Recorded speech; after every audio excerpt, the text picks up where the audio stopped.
Welcome back to Module 2 of the Educational Community Curriculum on Making Our Life Wonderful. This is the fourth of the 7 mind-freeing, life-changing, world-saving word switches. We apply one of the most powerful critical word switches when we replace either or with both and. Either or divides the world into 2 opposing categories, whereas both and focuses on our similarities. Be amazed at how this simple substitution directs our energy to cooperation for mutual gain instead of harmful competition to assert dominance.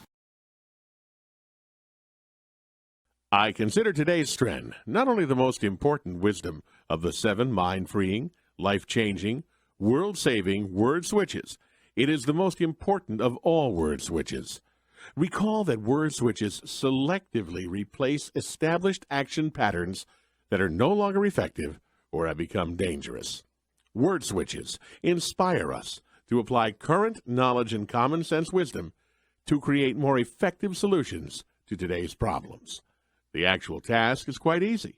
Simply substitute both and for our either-or 2-category prevalent way of thinking. This thread explains why the both and word switch is the mature means of processing information. Both and recognizes shared interests and goals and promotes collaboration for mutual gain. It replaces the either-or thinking characteristic of immaturity that limits our perception to 2 opposing extremes. Either-or thinking is the root cause of bigotry, prejudice, and harmful confrontation. Both and works together with the I could and I allow word switches we require to assume responsibility for our own destiny. All individuals first learn to process data into 2 either-or categories we call dichotomous thinking. Neither we nor our nurturers have a choice because during our prolonged immaturity, we lack the knowledge and common sense wisdom to survive. We require decades to attain sufficient physical and mental maturity, sophisticated use of language, self-worth, and the wisdom required to free ourselves from our first masters, instinct and tradition. Others label the creative forces that first control us nature and nurture, or fate and circumstance. Instinct includes the survival of the fittest and fight-or-flight trial-and-error behaviors that were adaptive to the demands of the savage environments our early ancestors faced. Instinct is hardwired into our biology at birth. Tradition also consists of the behaviors that worked for our ancestors, but unlike instinct, we are hardwired with tradition after birth. Through repetition, our nurturer's ways become habit. Habit, passed forward from generation to generation, becomes tradition. Instinct and tradition hardwire our thinking pathways before we are sufficiently mature to resist, before we can assume personal direction of our life's experience. Our freedom organ is not fully physically mature until about the age of 18, until we become competent in common sense interpretations. The way we think remains dominated by 2-category either-or thinking. Limited in common sense wisdom, for most of our first decades, we are servants to instinct and tradition. We require protection and direction to progress to the stage of maturity when we can become our own person, what we call self-mastery. Instinct and tradition consist of the rules of living that have allowed us to remain among the 2 to 3% of species that have not become extinct. We benefit from the trial and error successes and mistakes of our ancestors. Those who survive gladly pass forward for our benefit the actions that have proven successful. The action pathways, hardwired by instinct and tradition, provide quick, relatively effortless, automatic proven responses to danger. They are the mindless behaviors that direct us to survive established dangers. These hardwired action pathways are powerful because they are programmed with emotion.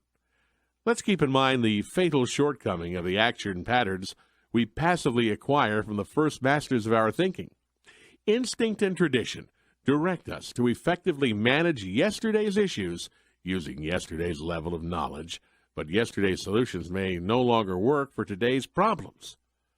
Our work in progress is to selectively replace action patterns that no longer work or have become dangerous with common sense solutions using today's knowledge and wisdom. Humankind differs from all other earth creatures by the degree to which we make ourselves powerful creators of our own destiny. Our sophisticated freedom organ creates language, mentally manipulates symbols to imagine original phenomenon, and applies willpower to change the world we all share. While our creative power provides us multiple benefits, misdirected knowledge adds new problems, such as weapons with ultimate destructive power, global warming, pollution, and overpopulation. Let's consider the proliferation of weapons of mass destruction to multiple tribes who already declare their intent to use them. This is our most imminent threat to our loved ones and humanity.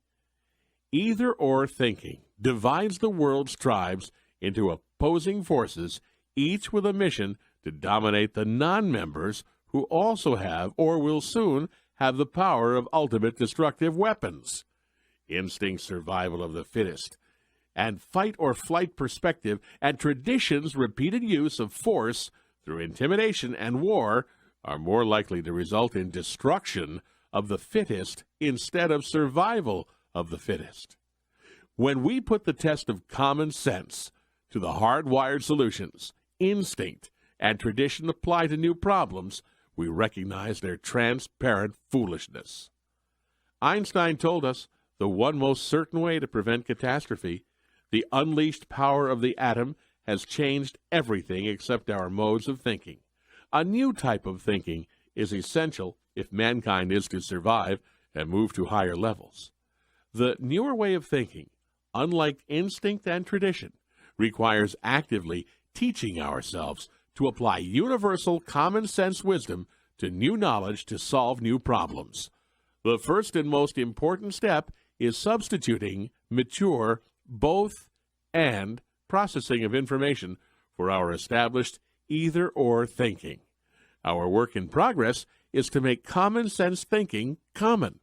The either-or manner of thinking we all first learn and habitually maintain biases our interpretation of data.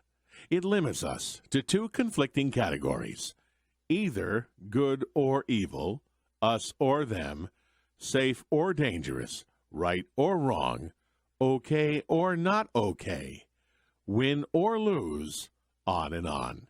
If my way, my family, my team, my values, my religion, and my flag are good, right, and just, then what is not me or not us is bad, wrong, evil, lacks respect, and may be deserving of harm. Until we change our either-or way of thinking, this root cause of bigotry, prejudice, hatred, destructive aggression, and war will persist. Tribes will continue to seek or dominate other tribes. A tribe may consist of any political, religious, ethnic, or geographic group joined in a common interest. Either-or thinking demands that individuals maintain allegiance to local priorities. The shrinking world that makes everyone our neighbor now requires that we become citizens of the global community and contribute to its well-being.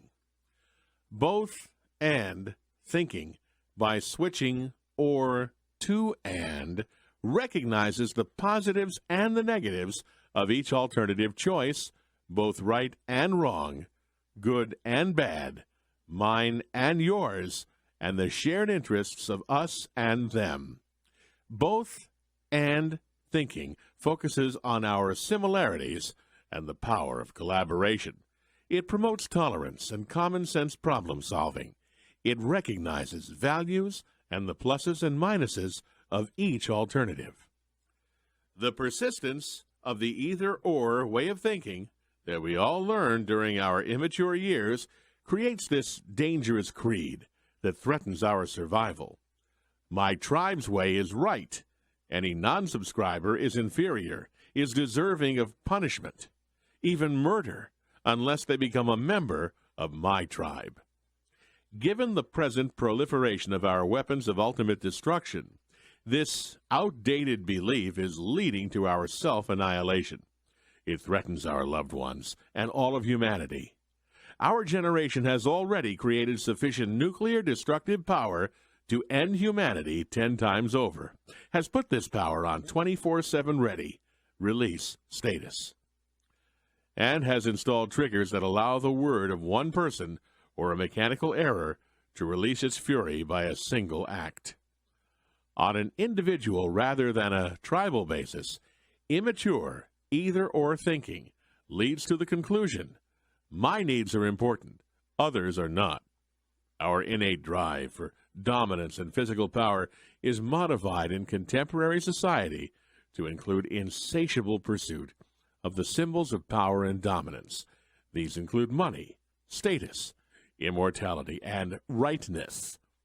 Whereas animals are satisfied with enough, humankind creates the symbol for infinity to expand need to greed. No matter how much wealth some individuals achieve, enough is not enough. Emotion overrules common sense intelligence, as we observe Mr. Madoff and his many equivalents who enrich themselves without regard for the consequences to others. Either-or thinking characteristically emphasizes differences. It effectively filters out similarities. It assigns all good to one side and all bad to anything not our side. Our history is defined by its destructive aggression fought for good against evil. During war, our side is all deserving, while not our side is evil, demonized, subhuman, and therefore okay to treat without regard. If you're not with us, you're against us. A superior being or ideology is often depicted by all parties as favoring our side.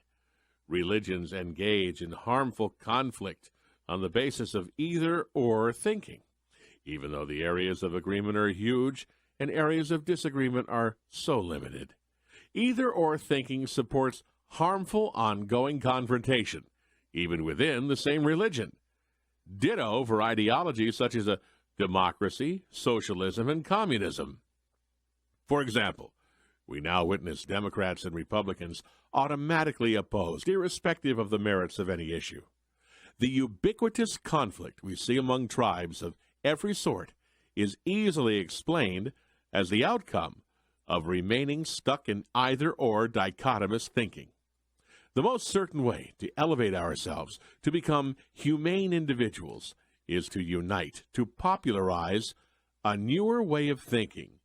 Both and thinking redirects our mental action pathways to apply the universal rules of logic to create effective solutions to today's issues. We need to make common sense common. The both and word switch redirects our thinking from dependence on authority to common sense problem solving. Perception is focused on our similarities more than our differences for a very logical reason. We are far more alike than different. We share interests and goals. Both and thinking recognizes collaboration's power to replace the competitive need to rule others with authority. Either-or thinking commonly lacks rational explanation and is supported only by the authority of a dictator. Dictators usually offer what is purported to be common sense justification for their claim of absolute correctness. However, when viewed by non-tribe members, the transparent, self-serving motives for power, greed, and the like rarely pass muster. The test of universal common sense invariably fails. Dictators driven by emotions usually refuse to consider common sense logic. Use this example to keep in mind how both and thinking differs from either-or thinking. When we look at a restaurant's menu, we find multiple choices that can be enjoyed. One is not all right, and the others are not all wrong. Decisions are difficult because the real world presents us with choices that have pluses and minuses on each side. Decisions are especially difficult for the perfectionist, who becomes mired in obsessive-compulsive paralysis for fear of making a mistake. It is more appropriate for us to emphasize making our choice right instead of obsessing over the right choice.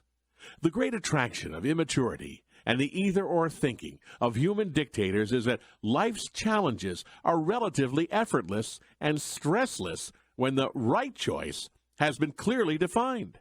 It matters little that the outcome may be catastrophic, as long as we believe at the moment we are doing the right thing. Don't overlook this critical insight. Both and common sense processing of information emphasizes mental rehearsal to anticipate the future consequences of actions before choosing among alternative possibilities. This is the basis of prevention. Either-or thinking is hardwired to quickly initiate past solutions and resolve undesired outcomes by cure. We all know that an ounce of prevention is worth a pound of cure. This is especially true when there may not be a cure available, as with the unleashing of weapons with ultimate destructive power. In summary, the both and word switch is our tool to redirect the action pathways hardwired by instinct and habit to the newer way of mature problem solving using universal common sense wisdom. Both and thinking switches us from the prejudgments, bigotry, and intolerance towards the not me or not my tribe to recognize our similarities, common needs, and the benefits of collaboration and sharing. It emancipates us from childhood dependency and empowers us to assume responsibility for who we are and what we become. As we proliferate weapons with ultimate destructive power that offer no second chance, the tick, tick, ticking of the doomsday clock gets louder. The more we substitute both and for either-or thinking, the slower the ticking. Working together, we can stop and reverse the clock. The alternatives are far less inviting.